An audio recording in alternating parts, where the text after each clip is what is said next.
Hello students, welcome again to the new topic of written communication. This is the video of written communication part 7. Let's start. હવે આપણે આ વિડિયોમાં જે topic discuss કરવાના છે કયા કયા છે The role of technical writing, the holist guide of technical writing and in the products of technical writing. આ ત્રણ ટોપિક ઉપર આપણે આમાં ડિસ્કશન કરશું. ઓકે, તો સૌથી પહેલો ટોપિક છે the role of technical writing.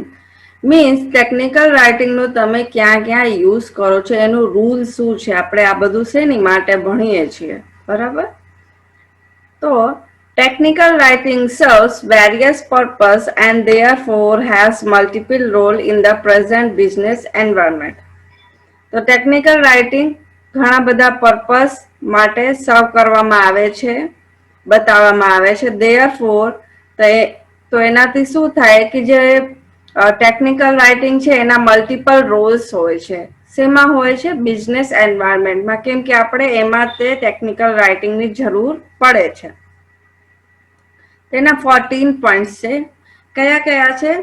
સૌથી પહેલું છે to serve a business to serve as a basis for management decision. હવે કંઈક મેનેજમેન્ટ ડિસિઝન લીધું હોય તો એ બધાને બતાવવા માટે આપણે એનું યુઝ કરીએ છીએ ટેકનિકલ રાઇટિંગનું. સેકન્ડ છે ટુ ફર્નિશ નીડેડ ઇન્ફોર્મેશન. કંઈક નીડેડ ઇન્ફોર્મેશન મીન્સ કંઈક તમારે રિક્વાયરમેન્ટ હોય, કંઈક ઇન્ફોર્મેશન તમારે બીજા પાસેથી લેવાની હોય તો એને પ્રોવાઈડ કરાવે છે. ટુ ગીવ ઇન્સ્ટ્રક્શન્સ બતાવવા માટે, ટુ એક્સપ્લેન ટેકનિક્સ, તમારી ટેકનિક તમે કેવી રીતે વર્ક કરો છો એ બધું કહેવા માટે. ટુ રિપોર્ટ એચિવમેન્ટ્સ, તમે શું એચિવમેન્ટ કર્યું છે એના રિપોર્ટ બનાવવામાં એનું યુઝ થાય છે. એનાલાઇઝ પ્રોબ્લેમ્સ એરિયા, તમારે કંપનીમાં બિઝનેસમાં કંઈક પ્રોબ્લેમ આવ્યો તો એના એનાલિસિસમાં એનું યુઝ થાય છે. Two determine design and system requirements, સિસ્ટમમાં કંઈક રિક્વાયરમેન્ટ હોય, એના કંઈક ડિઝાઇન બનાવવાનું હોય, એમાં એનું ટેકનિકલ રાઇટિંગનો યુઝ થાય છે. To serve as a basis for public relation, public રિલેશનને કંઈક તમારે ઇન્ફોર્મેશન દેવાની હોય પબ્લિકલી તો એની માટે એનો યુઝ થાય છે. એ બધું જનરલી જે આપણે નેતાને બધા હોય છે, બરાબર, એને એ બધા સ્પીચ દેતા હોય ત્યારે આપણે ટેકનિકલ રાઇટિંગનું યુઝ કરીને જે સ્પીચ બનાવે ત્યારે એ બોલે છે. To provide report to stock holders of companies, જે કસ્ટમર્સ હોય કંપનીઝના, એને રિપોર્ટ દેવા માટે કે તમારા શેર્સમાં શું ચાલે છે શું નથી ચાલતું એના માટે. ટુ ડેવલપ એ પ્રોડક્ટ તમે કંઈક બનાવ્યું હોય એને તમારે હવે જાહેરાત કરવાની હોય તો એમાં ટેકનિકલ રાઇટિંગનો યુઝ કરવા, યા ડેવલપ કરો છો ત્યારે એની રિક્વાયરમેન્ટ હોય છે. ટુ પ્રોવાઈડ એ સર્વિસ, તમારે ક્યાંક સર્વિસ પ્રોવાઈડ કરવાની હોય કઈ કંપનીમાં, તમે કઈ પ્રોડક્ટ બનાવી હોય એની સર્વિસ દેવામાં એનું યુઝ થાય છે. ટુ રેકોર્ડ બિઝનેસ થ્રુ પ્રપોઝલ્સ, તમારે કંઈક રેકોર્ડ રાખવાનું હોય એની માટે એનું યુઝ થાય છે.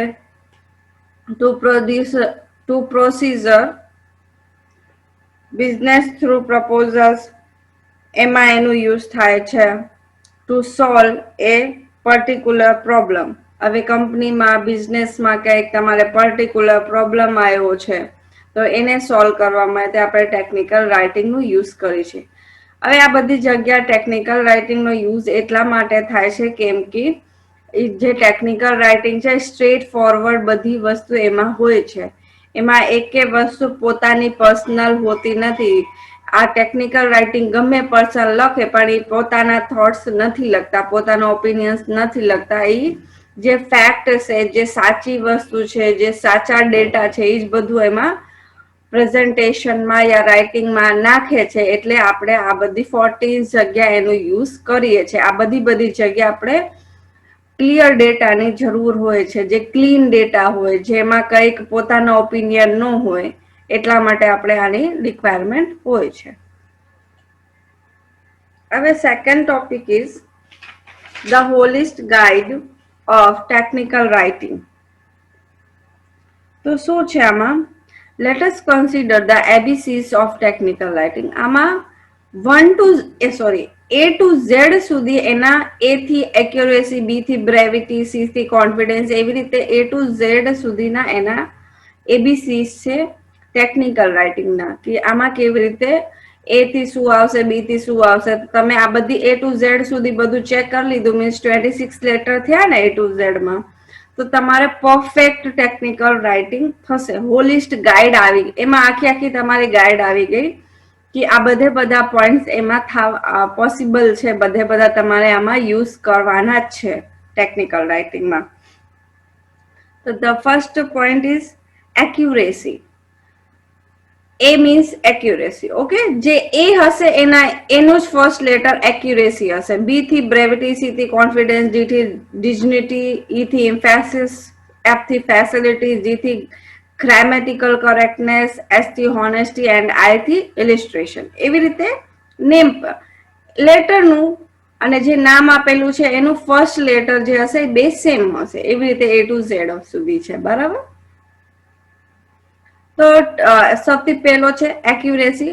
Tactful in the recording of data, providing facts and figures, graphs and illustration whenever necessary. એક્યુરેસીમાં તમારે શું કરવાનું? તમારે એમાં બતાવવાનું હોય તમારે એક્યુરેસી છે, તો એમાં જે તમે પ્રોવાઇડિંગ ડેટા જે તમે એમાં નાખો છો, રિકોર્ડિંગ તમારી પાસે જે રિકોર્ડેડ ડેટા હોય એ નાખો છો, ફેક્ટ નાખો છો, ફિગર નાખો છો, આ બધા જે વસ્તુ તમે આમાં એક્ઝામ્પલ્સ નાખો છો એ બધા એક્યુરેટ હોવા જોઈએ, કમ્પલસરી છે. બ્રેવિટી એનું મીનિંગ છે શોર્ટનેસ. તો enhance understanding on the main purpose of the documents. એનું મીનિંગ છે કે જે ડોક્યુમેન્ટ્સ છે જેની માટે તમે ટેકનિકલ રાઇટિંગ લખો છો, તો એના જે અન્ડરસ્ટેન્ડિંગ છે, એને જે મેઇન પર્પઝ છે એ ઓડિયન્સને સમજાવવું જોઈએ. એ તમારે ઇન્ક્રીઝલી મીન્સ એમાં ઘડીએ ઘડીએ એ ટોપિક તમારું આવવું જોઈએ કે તમે શેની માટે ડિસ્કશન કરો છો, તમારું મેઇન પર્પઝ શું છે. Confidence, being decisive or sure of what the writer is writing about.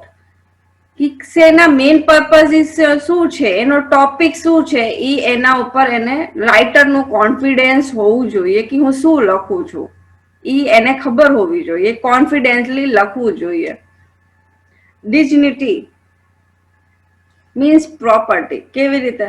This is one of the ethical standard which requires the writer to see that all grammatical construction must be complete, ideas well organized, simplified, summarized and expressed in a straightforward manner. એનું meaning છે કે તમે જે લખ્યું છે, બરાબર, ડોક્યુમેન્ટમાં report બનાવ્યું, કઈક ટોપિક ઉપર રિપોર્ટ આખો બનાવ્યો, તેમાં ગ્રામેટિકલ મિસ્ટેક જે હોય બધી કમ્પ્લીટ હોવા જોઈએ, તમારા જે આઈડિયા છે એ વેલ ઓર્ગેનાઇઝડ હોવા જોઈએ, સ્ટેપ બાય સ્ટેપ હોવા જોઈએ, સિમ્પ્લિફાઈડ મીન્સ સિમ્પલ લેંગ્વેજમાં હોવો જોઈએ, સમરાઇઝડ શોર્ટમાં હોય, બહુ લેન્ધી ન હોવું જોઈએ, express in a straight forward manner means કે એમાં 1 to 1 જે વાત લખેલી હોય બધું પોઈન્ટ ટુ પોઈન્ટ હોય, એમાં બહુ વધારે એમાં એક ટોપિક ઉપર બહુ વધારે લખવાની જરૂર નથી. ફેક્ટ યુઝ કરો છો એટલે એક લાઈનમાં તમારું કમ્પ્લીટ થઈ જાય છે ફેક્ટ, પછી એનો ઉપર ડિસ્કશન કરવાની જરૂર નથી, મીન્સ સ્ટ્રેટ ફોરવર્ડ બધી વાતો લખવાની. એમ્ફેસિસ,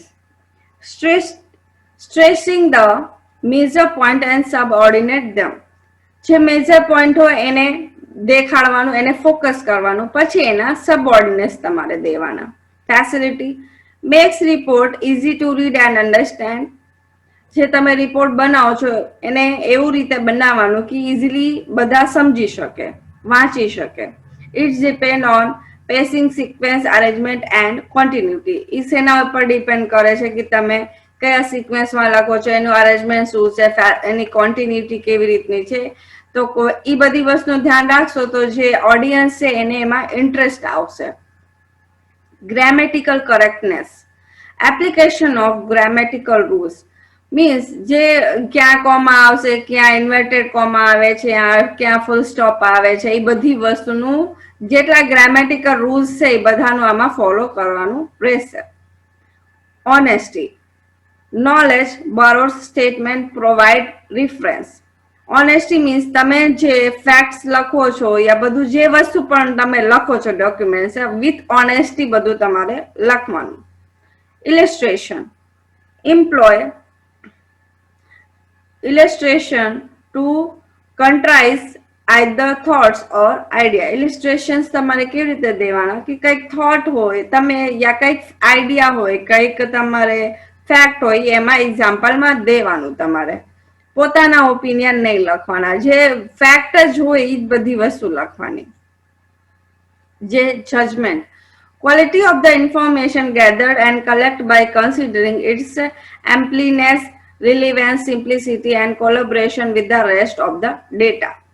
જે ક્વોલિટી ઓફ ઇન્ફોર્મેશન છે, જે તમે ઇન્ફોર્મેશન ભેગી કરી છે, એ બધી વસ્તુ તમારે શું કરવાનું, જે ડેટા છે એનાથી બધું ઘણા બધા તમે ડેટા લીધા હશે એનાથી બધું તમારે એક જગ્યા ભેગું કરવાનું. Knowledge, limited to a mere collection of data or information because it involves analysis, interpretation and formulation of conclusion. નોલેજમાં મીન્સ તમારું જે કલેક્શન, ડેટાનું કલેક્શન છે, તમારી પાસે જે ઇન્ફોર્મેશન છે, આ બધી વસ્તુ તમારે આમાં નાખવાની. Logic, process of showing the relation among group of things and classes of groups. લોજિકનો યુઝ તમારે ક્યાં કરવાનો, જે તમે બધા ઇન્ફોર્મેશન લીધા, તમારે ડેટા લીધા, ફેક્ટ્સ લીધા, થોટ્સ લીધા, એ બધું તમે કેવી રીતે બધાને કેવી રીતે રિલેટ કરો છો, એનું ગ્રુપ ઓફ ક્લાસીસ કેવી રીતે બનાવો છો એના ઉપર છે.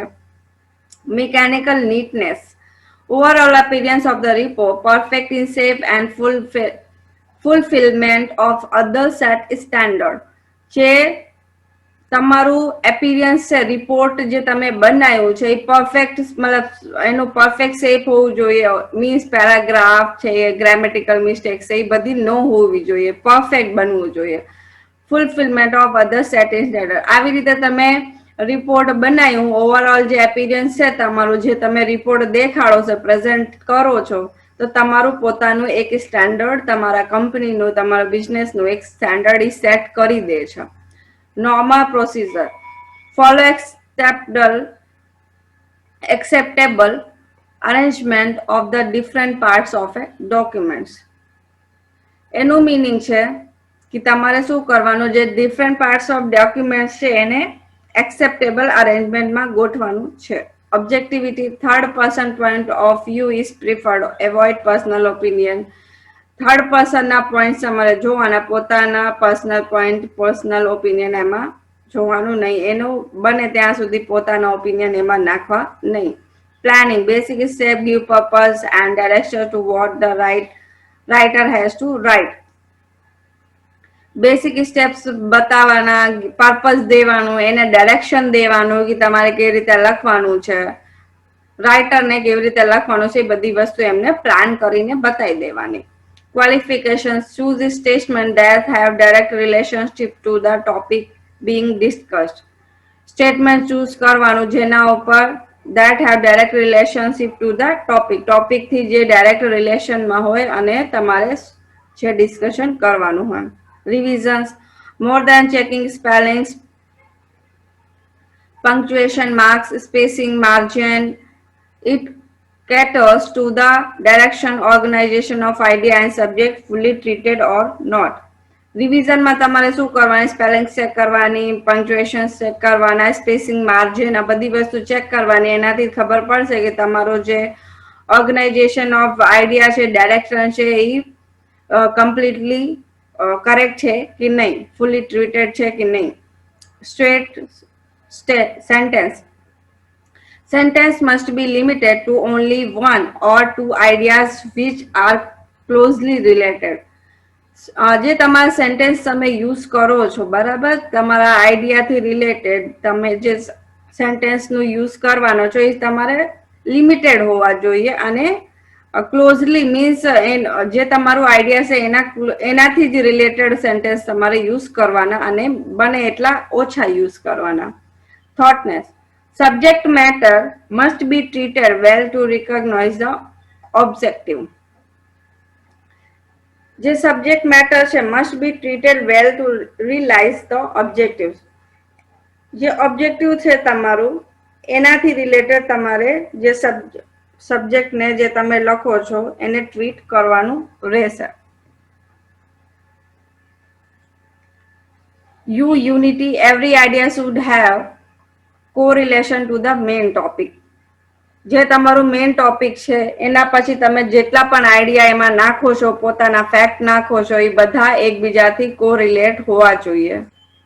View point expresses the viewpoint of the writer up to a certain extent. તમારે જે વ્યૂ પોઈન્ટ છે એને તમારે એમાં મેન્શન કરવાનું, બોલ્ડ લેટરથી કરવાનું. મીન્સ તમને સામેવાળા પર્સનને યા ઓડિયન્સને દેખાવું જોઈએ કે પોઈન્ટ શું છે. Word choice, choose word that are clearly understood by the reader. એવા વર્ડ્સ તમારે યુઝ કરવાના જે રીડર છે એ ક્લિયરલી એને બધી વસ્તુ જે સેન્ટેન્સમાં લખેલું છે સમજાઈ જાય.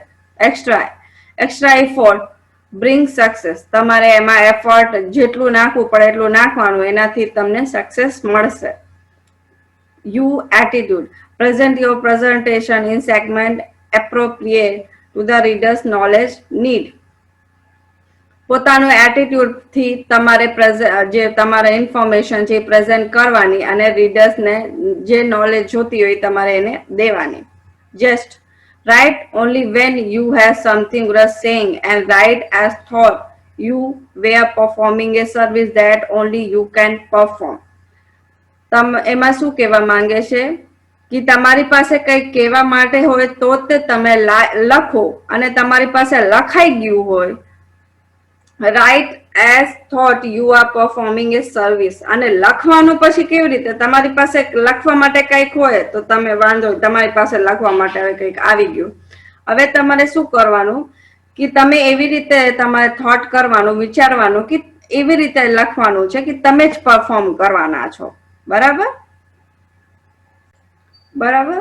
હવે જો પાછું તમને કહી દઉં કે તમારે ક્યારે લખવાનું, જ્યારે તમારી પાસે કંઈક ઓડિયન્સને કહેવા માટે હોય. અને લખવાનું કેવી રીતે કે તમે જ એ વસ્તુ પરફોર્મ કરવાના છો, તમે તે એ વસ્તુ સર્વિસ તમે દેવાના છો, એ રીતે તમારે લખવાનું રહેશે. તો આ બધા પોઈન્ટ્સ તમારે થઈ ગયા A to Z સુધીના. હવે આગળનું નેક્સ્ટ પોઈન્ટમાં જઈએ આપણે. તો in products of technical writing. Technical writing covers many genres and writing styles. Depending on the information and audience, technical documents are not solely produced by technical writing. Almost anyone who works in a professional setting produces technical documents as some variety. Some end products of technical writing includes. એનું meaning છે જે technical writing છે એ covers કરે છે કોને category, many કેટેગરીઝને covers કરે છે. And writing style depending on the information and audience. જે ટેકનિકલ રાઇટિંગ છે એ કોના ઉપર ડિપેન્ડ કરે છે કે તમારી પાસે ઇન્ફોર્મેશન શું છે અને ઓડિયન્સ કયા છે એના ઉપર ડિપેન્ડ કરે છે. બીજું શું છે, ટેકનિકલ ડોક્યુમેન્ટ્સ જે છે એ ખાલી ટેકનિકલ રાઇટર જ નથી લખી શકતા. એ કોણ લખી શકે છે? Almost anyone who works in a professional setting procedure technical documents of some variety. જે પ્રોફેશનલી વર્ક કરતા હોય એ પણ એને લખી શકે છે. Some in products of technical writing includes. કયા કયા પ્રોડક્ટ્સ છે ઓફ ટેકનિકલ રાઇટિંગમાં જે ઇન્ક્લુડ છે? instructions and procedure. Document that help either developers or end users operate or configure a device or program. Examples, manuals and guide for product and equipment. એનું meaning છે એ ક્યાં use થાય છે? જે developer છે, these documents that help either developer ને એને use થાય છે યા યુઝ ઓપરેટર્સ મીન્સ કોન્ફિગર એ ડિવાઇસ ઓર પ્રોગ્રામ, કંઈક પ્રોગ્રામિંગ કરવાની હોય ત્યારે અહીંયા એનું યુઝ થાય છે. કેવી રીતે? ફોર એક્ઝામ્પલ, મેન્યુઅલ છે, ગાઈડ ફોર પ્રોડક્ટ છે એન્ડ ઇક્વિપમેન્ટ છે. બરાબર. પ્રપોઝલ્સમાં document that describe the purpose, task, method, time frame and cost of a project or other subject. પ્રપોઝલમાં કેવી રીતે એનું યુઝ થાય છે કે જે ડોક્યુમેન્ટ્સ તમે બનાવો છો એમાં એનું પર્પઝ આવે, ડિસ્ક્રાઇબ ધ ટાસ્ક, તમારે શું કરવાનું છે, કે મેથડ મીન્સ કેવી રીતે કરવાનું છે, ટાઈમ ફ્રેમિંગ કે આ કેટલા ટાઈમમાં કરવાનું છે, અને આ કોસ્ટ, આ પ્રોજેક્ટની કોસ્ટ કેટલી છે, એમાં પ્રપોઝલમાં આવે.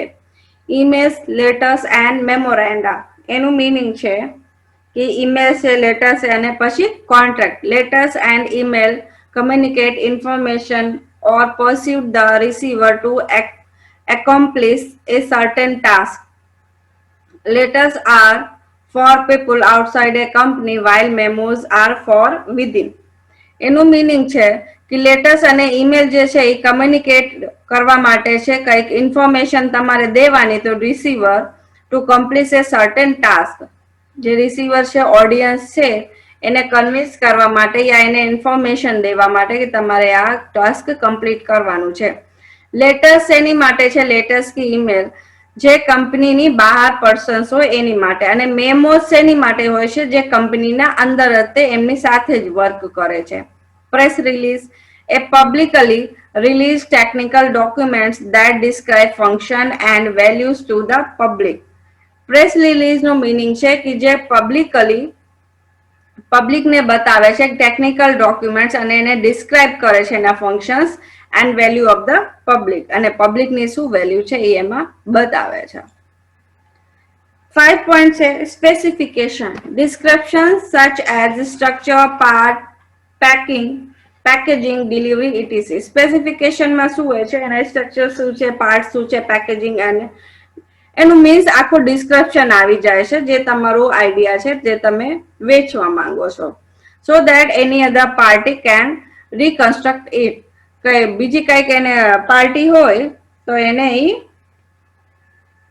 કન્સ્ટ્રક્ટ કરી શકે, મીન્સ રિકન્સ્ટ્રક્ટ કરી શકે. એમાં આ બધા ડિસ્ક્રિપ્શન આવી જાય છે પ્રોડક્ટનું. Description, short explanation that help reader the working on something. તમે કઈ કામ કરવા માંગો છો, તમે એનું ડિસ્ક્રિપ્શન આપી દીધું છે તો એનું મીનિંગ શું થયું કે એનું શોર્ટ એક્સપ્લેનેશન તમે એને આપી દો તો જે રીડર છે તો એને એ કામ કરવામાં એને હેલ્પ મળશે. Resumes and job application documents to inform the reader of the author's credentials. એનું મીનિંગ છે જે રિઝ્યુમ છે, જોબ એપ્લિકેશન છે, એ શેનો ડોક્યુમેન્ટ છે કે રીડર્સને ઓડિયન્સ વિશે ખબર પડે કે આમાં ઓડિયન્સ પાસે કઈ કઈ વસ્તુ છે, એની પાસે શેનો નોલેજ છે. ટેકનિકલ રિપોર્ટમાં to provide information, instructions and analysis on task. Technical report ક્યારે આવે, તમારે કંઈક ટાસ્ક વિશે ઇન્ફોર્મેશન દેવાની હોય, એના ઇન્સ્ટ્રક્શન્સ દેવાના હોય, એના એનાલિસિસ દેવાના હોય. Case study, a report about a person, group or situation studied over time. એક રિપોર્ટ બનાવવાની about a person yeah group yeah situation studied over time, જેના ઉપર તમે ડિસ્કશન, જે કેસ ઉપર તમે સ્ટડી કરો છો એની આખી રિપોર્ટ બનાવવાની. White papers, documents for experts in a field to decide a solution to a problem yeah challenge. આપણે જે પ્રોબ્લેમ્સ યા ચેલેન્જીસ હોય, બરાબર, સૌથી પહેલા તો આપણે જેમાં લખવાનું હોય એ આપણે વ્હાઇટ પેપર્સમાં એનું યુઝ કરીએ છીએ, અને એનો નામ આપ્યો છે વ્હાઇટ પેપર્સ. ડોક્યુમેન્ટ્સ એ કયા ડોક્યુમેન્ટ્સ હોય, ફોર એક્સપર્ટ બતાવવા માટે, in a field to describe શું બતાવવાનું છે, સોલ્યુશન કઈક જે પ્રોબ્લેમ યા ચેલેન્જ છે એનું સોલ્યુશન બતાવવા માટે આપણે આ ડોક્યુમેન્ટનું યુઝ કરીએ છીએ. Website, a set of related web pages located under a single domain name typically produced by a single person or organization. હવે અત્યારે આપણે જનરલી વેબસાઇટ્સનો યુઝ કરીએ છીએ તો એ કેવી રીતે હોય છે, એમાં તમારું પોતાનું નામ, typical produced by a single person યા ઓર્ગેનાઇઝેશન. જે વેબસાઇટ છે એમાં બધી કંપનીની ઇન્ફોર્મેશન હોય છે જે એક સિંગલ પર્સન યા ઓર્ગેનાઇઝેશન આખી હોય એને પ્રોડ્યુસ કરે છે, બરાબર. આ તમારા 11 પોઈન્ટ્સ શેના થઈ ગયા, એન્ડ પ્રોડક્ટ્સ ઓફ ટેકનિકલ રાઇટિંગમાં. ટેકનિકલ રાઇટિંગના કયા કયા એન્ડ પ્રોડક્ટ છે, એમાં તમે કયા કયા ટાઈપ્સનો યુઝ કરી શકો છો, કયા ટેકનિકલ રાઇટિંગ ઇન્ક્લુડ છે એનું આપણે આમાં ડિસ્કશન કર્યું. બરાબર. નેક્સ્ટ વિડીયોમાં આપણે રાઇટિંગ પ્રપોઝલ એ ટોપિક ઉપર ડિસ્કશન કરશું. Basics of proposal writing and structure of A proposal. આ 3 ટોપિક ઉપર આપણે ડિસ્કશન કરવાના છીએ. Okay, thank you.